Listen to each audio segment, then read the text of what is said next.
네, 8월 18일 목요일 김영민 매니저와 함께하는 영민한 투자 시작해보겠습니다. 매니저님 안녕하세요. 네, 반갑습니다. 네, 간밤에 FOMC 의사록이 공개된 이후에 우리 증시도 오늘 다소 쉬어가고 있는데 그래도 뭐 환율이 올랐음에도 불구하고 외국인이 코스피 시장에서 막 담고 있더라고요. 그렇죠. 건강한 조정일지 아니면 추세적인 하락일지 많은 분들이 궁금해하실 것 같은데 어떻게 보실까요? 어제도 제가 말씀드렸잖아요. 어제도 이제 시장이 조정이 들어오고 있는데 걱정할 필요가 없다라고 말씀드린 게 외국인들이 많이 안 팔았거든요, 어저께. 네, 네. 오늘은 또 바로 현선물 시장에서 지금 순매수로 좀 전환이 된 그런 상황이잖아요. 특히 원달러 환율이 지금 오늘도 한 0.7% 네, 1,320원까지 지금 원달러 환율이 올라가고 있는데도 불구하고 외국인들이 매수를 좀 해준다. 어쨌든 중장기적인 포지션으로 외국인들은 국내 시장을 계속 매수를 좀 하고 있는 상황이다.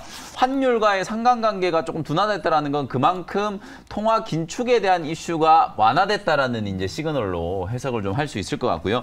실제 오늘 이제 미국 증시가 뭐 비교적 조금 큰 폭으로 나스닥 지수가 1% 넘게 빠졌으니까 비교적 큰 폭으로 좀 조정이 좀 들어왔는데 조정의 빌미가 된 게 이제 뭐 FMC 의사록 소매 판매 지표 뭐 이런 것들인데 이 두 가지 이유 때문에 시장이 빠졌다라고 하기에는 석연치 않은 구석이 분명히 좀 있거든요. 특히 이제 소매 판매 지표 발표를 보면 전월과 동일했어요. 그러니까 시장 예상치는 전월 대비해서 0.1% 정도 상승할 줄 알았는데 전월과 이제 동일했다라는 건 약간 예상치보다는 소매 판매가 조금 저조했다라는 거잖아요. 근데 소매 판매가 저조한 이유를 보니까 주유소에 휘발유 매출이 많이 준 거예요. 유가가 많이 올라갔고 그리고 이제 미국의 드라이빙 시즌이 이제 끝났다 보니까 휘발유 이제 수요가 이제 줄어든 것 때문에 어찌 보면 소매 판매 지표가 좀 둔화됐고 그리고 자동차와 자동차 부품 쪽에 대한 어떤 판매 둔화 이런 것들이 이제 영향을 미친 거지. 일반적으로 우리가 이제 소비라고 하는 뭐 소비재에 대한 어떤 소비라든지 이런 것들은 크게 이제 흔들림이 없는 그런 모습이었거든요. 오히려 또 아마존에 이제 세일즈 이벤트가 좀 있었기 때문에 그런 쪽 분야에서는 소비가 훨씬 더 좀 크게 늘어나는 그러니까 결국 결론적으로 미국의 소비가 전혀 문제 없다라는 게 오늘 소매 판매 지표에 저는 가장 좀 중요한 포인트다라고 생각이 좀 들고요. FMC 회의도 마찬가지예요. 대다수 이제 연준 위원들이 지난 7월 FMC에서 만장일치로 0.75%포인트 금리를 올렸고 중요한 건 9월 달에는 연준 대다수 위원들이 0.5%포인트 금리 인상을 전망을 했다라는 거예요. 네. 아직까지 이제 확률이 지금 반반 정도거든요. 0.75 내지는 0.5 둘 중에 이제 반반 정도 수준으로 지금 기류가 형성되어 있는 상황인데 제가 계속 말씀드렸던 것처럼 9월 달에는 0.5%포인트, 10월과 12월 달에는 0.25%포인트씩 금리 올리고 금리 인상 끝. 이렇게 될 가능성이 높거든요. 그러니까 불확실성이 새롭게 부각된 게 전혀 없다. 결론적으로 오늘 미국 증시가 하락한 건 표면적으로 봤을 때는 FOMC 회의 뭐 의사록이 공개된 것 때문이었다라고 얘기를 하지만 그냥 쉬어갈 때가 됐기 때문에 조정이 좀 들어왔다. 우리 시장도 마찬가지거든요.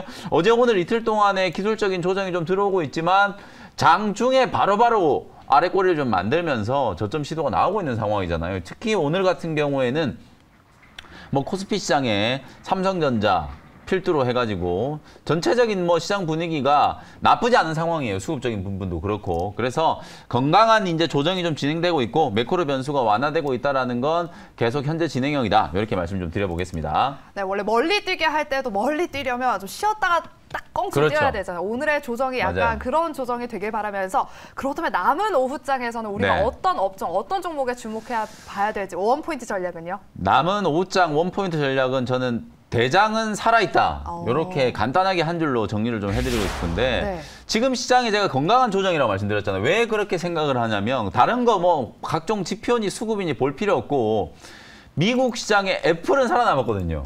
애플은 오늘도 상승을 하면서 주당 173달러, 4달러 근처까지 지금 상승을 했어요. 애플 보시면 여러분들 바닥에서 지금 주가가 30%가 넘게 지금 V자 반등을 하고 있고 쉬지 않고 지금 계속 올라가고 있거든요. 그리고 우리나라의 대장주라고 할 수 있는 삼성전자가 오늘 시장 약세 구간인데도 불구하고 보시는 것처럼 61,000원대 어저께 밀렸던 거 오늘 그대로 만회를 하면서 양봉이 지금 유지가 되고 있는 상황이잖아요. 이 대장주들이 이렇게 살아있기 때문에 시장 조정을 크게 염려할 필요가 없다. 저는 그게 오늘 오후장 가장 핵심적인 포인트라고 보여지고요. 그러면 대장주들 대장주들이 살아있기 때문에 이 대장주들과 관련되어 있는 종목들 그리고 지금 시장의 순환매가 워낙 빠르게 진행되고 있잖아요. 정책적인 모멘텀. 오늘은 또 서울 오세훈 시장께서 15조 원을 들여가지고 아이 키우기 좋은 도시로 만들겠다 이러니까 갑자기 막 아가방 컴퍼니 뭐 이런 종목들이 상한가까지 막 급등을 하는 이런 모습이 나오고 있잖아요. 모멘텀에 즉각적인 반응이 나온다라는 것 자체가 시장의 투자 심리가 여전히 지금 견조하다라는 걸 보여주는 거기 때문에 오후장에도 이런 종목들 여러분들 좀 주목을 해보시면 된다. 대장은 살아있기 때문에 관련된 종목들을 빨리빨리 편입하자. 요걸 한 줄 전략으로 제시해드리도록 하겠습니다. 네, 대장주와 관련된 종목 잠시 원시와 원킬 종목 시간대 한번 들어보도록 하겠고요. 네. 그렇다면 영미 매니저께서 편입해 주셨던 종목들 한번 리뷰해 보도록 하겠습니다. 먼저 첫 번째 종목은 7월 29일에 편입해 주셨던 엔캠부터 한번 네. 리뷰해 볼 텐데요.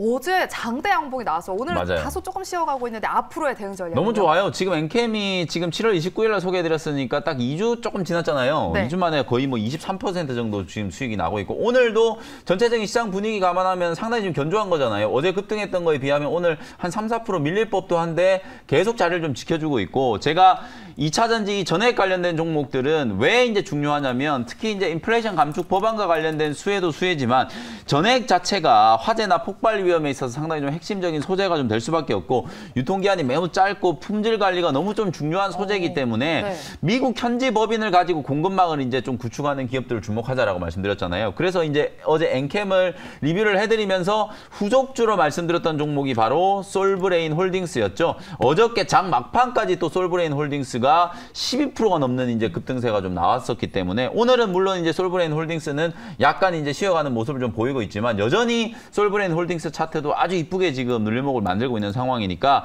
솔브레인 홀딩스, 엔캠 그리고 동화기업 이런 전액 관련된 종목들이 역시나 인플레이션 감축 법안의 수혜주가 될 수 있다는 거 다시 한번 강조해드리겠습니다. 네, 이렇게 엔캠 리뷰 들어봤고요. 마지막으로 리뷰해볼 종목은 같은 날에 편입을 해주셨던 효성중공업을 한번 살펴보겠습니다. 이 종목도 마찬가지로 20% 넘게 지금 수익이 네. 나는데 이 종목은 계속 홀딩 해볼까요? 7월 29일 날 무슨 일이 있었는지 그러니까요. 무슨 이날 날이었어요. 두 종목을 소개해드렸는데 엔캠도 지금 20% 넘게 수익이 났고 효성중공업도 지금 20% 넘게 수익이 나고 있거든요.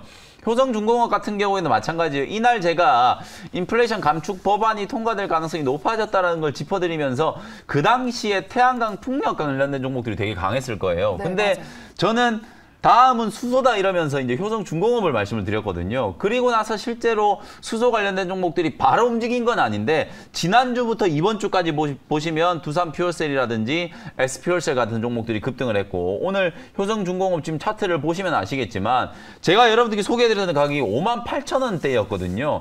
요때 소개를 해드리고 보시는 것처럼 V자로 계속 올라가고 있는 거예요. 오늘도 이제 7만 원을 좀 뚫으면서 목표가를 오늘 아주 시원하게 지금 돌파를 하고 있는 상황이거든요. 역시나 신재생 에너지 관련된 종목들, 오늘은 또 풍력 관련된 종목도 제가 아침에 말씀드렸기 때문에 태양광, 풍력 그리고 수소까지 계속해서 순환매가 좀 진행이 좀 될 거다. 이렇게 말씀 좀 드리겠습니다. 네, 이렇게 효성중공업까지 리뷰 들어봤고요. 그렇다면 오늘 오후장에서 우리가 주목해봐야 될 원시와 원킬 종목 두 가지 종목 한번 알아보도록 하겠습니다. 대장이 살아있는 이런 시장에서 어떤 후속주가 또 있을까요? 첫 번째 종목은요. 애플 수혜주 하나 좀 소개를 해드릴 텐데요. 네. BH라는 종목을 28,400원 현재가로 편입을 한번 해보도록 하겠습니다. 조금 전에 우리 정성일 매니저께서 생쇼에 자화전자 소개해 주셨잖아요. 맞아요. 거의 네네. 비슷한 논리라고 생각하시면 되거든요. 지금 애플 아이폰 14가 계속 출시가 지연되다가 어저께 이제 미국 현지에서 보도가 나온 걸 보면 드디어 9월 7일 날 애플이 언팩을 통해서 아이폰 14를 공개한다라고 지금 발표가 됐고 9월 중순부터 판매가 시작된다라는 얘기가 나왔거든요. 근데 중요한 게 뭐냐면 이 애플 아이폰을 쓰시는 분들이 아이폰 11부터 계속 뭔가 이제 폼팩터에 좀 혁신적인 변화를 이제 기대를 하셨는데 그런 변화가 없이 계속 아이폰 11, 12, 13, 14까지 지금 왔거든요. 맞아요. 그러다 보니까 교체 수요가 지금 아주 많이 몰려 있다. 아까 정성일 매니저도 이제 설명을 했던 것처럼 지금 당장 지금 교체되는 수요만 해도 올해 판매량, 1년치 판매량을 기준으로 봤을 때 거의 9천만 대에서 1억 대 정도 지금 판매가 될 걸로 예상이 좀 되고 있기 때문에 당초의 출하량 목표치가 지금 계속해서 상향 조정되고 있는 상황이거든요. 아이폰 13도 잘 안 팔릴 거다 그랬는데 결국은 가장 많이 판매한 하이엔드 스마트폰이 됐잖아요. 맞아요. 저는 아이폰 14가 아이폰 13보다도 훨씬 많은 판매량을 기록할 걸로 기대를 좀 하고 있는 상황이기 때문에 어찌 보면 애플항 수혜주들이 지금 거의 못 움직이고 있거든요. LG 이노텍이라든지 BH 같은 종목들이 거의 2주가 넘게 기간 조정을 좀 받고 있는 상황인데 오늘 보시면 LG 이노텍, BH 반등 들어오고 자화전자라든지 하이비전 시스템 이렇게 이제 카메라 모듈과 관련된 종목들이 급반등이 좀 들어오고 있는 그런 모습들이 나타나고 있거든요. BH 같은 경우에는 최근에 8월 11일 날 국내에서 이제 NDR을 진행을 했어요. 이 NDR 때 회사가 뭐라고 이제 설명을 좀 했냐면 가장 좀 중요한 건 하반기 때 애플 공급이 상당히 좀 크게 늘어날 거다. 여전히 이제 수요가 견조하다라는 거, FPCB 쪽 얘기하는 거고요. 그리고 또 중요한 게 2023년부터는 전장형 FPCB 매출이 큰 폭으로 성장할 수 있다. 그리고 무선 충전 쪽도 주목을 해볼 필요가 있다라는 걸 회사에서 직접 이제 PR을 했다라고 보시면 되거든요. 가장 핵심적인 포인트가 그거예요. 여러분들 잘 아시는 것처럼 지금도 BH는 실적이 너무 좋아요. 상반기에만 이미 상반기 때 신작 스마트폰 출시가 하나도 없었던 비수기였잖아요. 네. 작년에는 상반기 내내 적자였거든요. 근데 올해 상반기에만 영업이익이 무려 465억이고요. 하반기 지금 3분기, 4분기 남았잖아요. 하반기에는 1,000억이 넘는 영업이익을 추가적으로 더 시현을 할 거다. 그러면 올해 한 해 동안만 최소 1,400억 정도 지금 영업이익 예상이 되고 있는데 이 BH의 시가총액이 지금 1조가 채 안 돼요. 9,800억밖에 안 되거든요. PER로 따져봤을 때는 올해 예상 실적 대비해서 한 7배 정도 수준에서 초저평가되어 있는 상태에서 거래가 되고 있는 거거든요. 그야말로 중장기적인 포지션으로는 지금이 아주 좋은 매수 적기다 이렇게 저는 말씀을 좀 드리고 싶고 앞서 제가 설명드렸던 것처럼 BH가 그동안에 저평가를 받았던 이유는 분명히 있어요. 왜냐하면 스마트폰 쪽만 쳐다보고 있다 보니까 우리가 요즘에 갤럭시가 뭘 출시를 한다, 뭐 애플 아이폰이 뭘 출시를 한다고 해도 별로 시장이 반응을 안 하는 이유가 이게 더 이상 스마트폰은 성장 시장이라고 보질 않거든요. 그런데 BH 같은 경우에는 이 FPCB 기술을 가지고 전장에 들어가는 차량에도 이제 자율주행이라든지 이런 기능들이 되기 위해서는 전장용 이제 FPCB가 정말 많이 필요하겠죠. 자동차 안에 들어가는 IT 제품에도 다 이제 기판들이 따라서 들어갈 수밖에 없기 때문에 전장용 FPCB에 대한 수요가 내년부터 이제 본격적으로 실적이 반영이 되기 시작할 거고 그리고 BH가 신사업으로 지금 무선 충전 사업까지도 같이 이제 좀 결합을 시키고 있거든요. 그러다 보니까 이 전장 쪽에서 성장성을 담보할 수 있는 모멘텀이 분명히 좀 나왔다. 이렇게 보기 때문에 저는 더 이상 BH가 디스카운트 받을 이유가 없다. 이렇게 말씀드리고요. 가격 전략 설명드리도록 하겠습니다.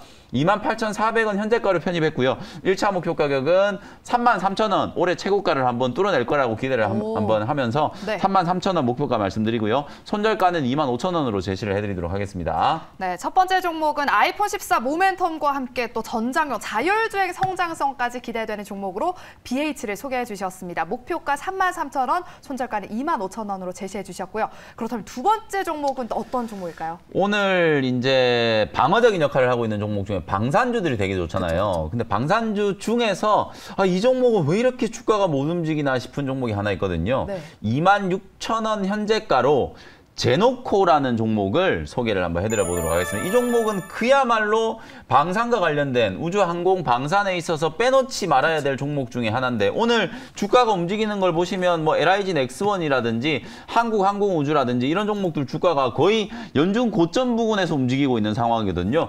대장주들이 이렇게 잘 가고 있는데 왜 지금 제노코가 주가가 못 움직이는지 도무지 이유를 찾아보려고 해도 별다른 이유가 없어요. 최근에 수급적인 이슈 때문에 단기적인 이제 조정을 좀 강하게 좀 받았었다라는 거, 그리고 단기적인 모멘텀이 이제 좀 소멸이 되면서 모멘텀이 이제 이벤트가 끝났다라는 거, 그걸 제외하고는 주가가 조정을 받을 이유가 전혀 없다라고 보여지기 때문에 오히려 오늘 제노코를 여러분들이 눌림 목 구간에서 첫 번째 반등이 이제 들어오는 자리이기 때문에 잘 편입을 한번 해보시면 좋을 것 같고요. 위성 탑재체, 그 다음에 이제 위성 송신기와 중계기 이런 것들을 이제 전문적으로 개발하는 기업이기 때문에 결국은 우주항공과 위성 기술은 방산에서 시작된 거거든요. 그 방산 기술에서 가장 핵심적인 원천 기술을 가지고 있는 기업이고 2021년부터 2025년까지 국방 중기 계획에 근거해서 근거리 이제 방어력 개선의 중점 운영 과제가 지금 시행이 되고 있는 상황이거든요. 거기에 없어서는 안 되는 게 이 위성 탑재체 기술과 위성 송신기 안테나 기술이에요. 이걸 이제 우리나라 국방부 쪽으로 납품을 하고 있기 때문에 관련된 예산이 지금 2025년까지 계속해서 증가를 할 거거든요. 그럼 당연히 제노코도 그 핵심적인 기술을 갖고 있고 정부 정책 과제를 지금 수행하고 있는 기업이기 때문에 소위 말해서 이제 그냥 가만히 앉아가지고 매출이 좀 급격하게 늘어나고 있는 단계다. 그리고 요즘에 방산 기업들이 한국항공우주도 그렇고 LIG 넥스원도 그렇고 주가가 이렇게 잘 가고 있는 이유가 사실 내수 때문에 움직이는 게 아니거든요. 해외 수출을 지금 워낙 많이 하고 있잖아요. 어젯밤에 CNN에서 어떤 보도가 나왔냐면 우리나라 방산 산업이 메이저리그 수준으로 도약을 했다. 세계 4대 이제 방산 산업을 갖고 있는 나라가 된 거예요, 우리나라가. 그 정도로 지금 해외에서도 우리나라의 방산 기업들, 방산 기술들을 주목을 하고 있는 상황이기 때문에 대장주들이 지금 너무 잘 가고 있는데 제노코만 저평가 받을 이유가 거의 없다. 올해 이제 전체적으로 보면 매출액 560억에 영업이익 한 58억 정도. 그리고 연말까지 제가 말씀드렸던 어떤 정책적인 수주 모멘텀까지 감안을 한다면 주가가 할인받을 요인이 거의 없다라고 저는 생각이 좀 들거든요. 지금 자리가 어찌 보면 개인 투자자분들 입장에서는 거래도 지금 아주 한산하고 사실은 대장주 LIG 넥스원이라든지 항공우주 같은 종목들 쪽으로 거래가 지금 다 좀 쏠려 있는 그런 상황일 때 오히려 대장주들이 조금 쉬어가는 흐름이 나오면 이런 이제 중소형주들이 강하게 좀 급등을 할 수 있기 때문에 제노코를 오늘 편입을 좀 해보도록 하고요. 가격 전략 정리를 좀 해드리도록 하겠습니다. 26,000원 현재가로 편입을 했고요. 목표가는 3만 원 말씀드릴게요. 근데 3만 원까지 올라오더라도 지금 보시는 것처럼 원래 주가가 3만 원에서 3만 5천 원 박스권으로 움직이고 있던 기업이었는데 이게 이제 뭐 3만 원까지 올라가면 겨우 이제 박스권 하단 가격을 회복하는 정도 수준이거든요. 뭐 그리 높은 가격이 아니기 때문에 3만 원 정도를 1차 목표가로 잡아드리고 손절 가격은 22,000원 정도로 제시를 해드리도록 하겠습니다. 네, 제노코도 참고해 보시고요. 또 시간이 짧아서 무료 방송도 준비되어 있으시죠? 오늘은 저녁 8시에 무료 공개 방송 진행해드릴 거예요. 요즘에 이제 제가 짚어드리는 종목들 시세가 상당히 좀 좋거든요. 오늘 무료 방송 때도 우리 개인 투자자분들이 꼭 좀 편입해야 될 만한 종목들 집중적으로 분석해드리도록 할 테니까 저녁 8시 무료 공개 방송 때 다시 뵙도록 하겠습니다. 네, 저희가 준비한 순서는 여기까지고요. 저희는 내일 이 시간에 다시 돌아오도록 하겠습니다. 함께해 주신 여러분 고맙습니다.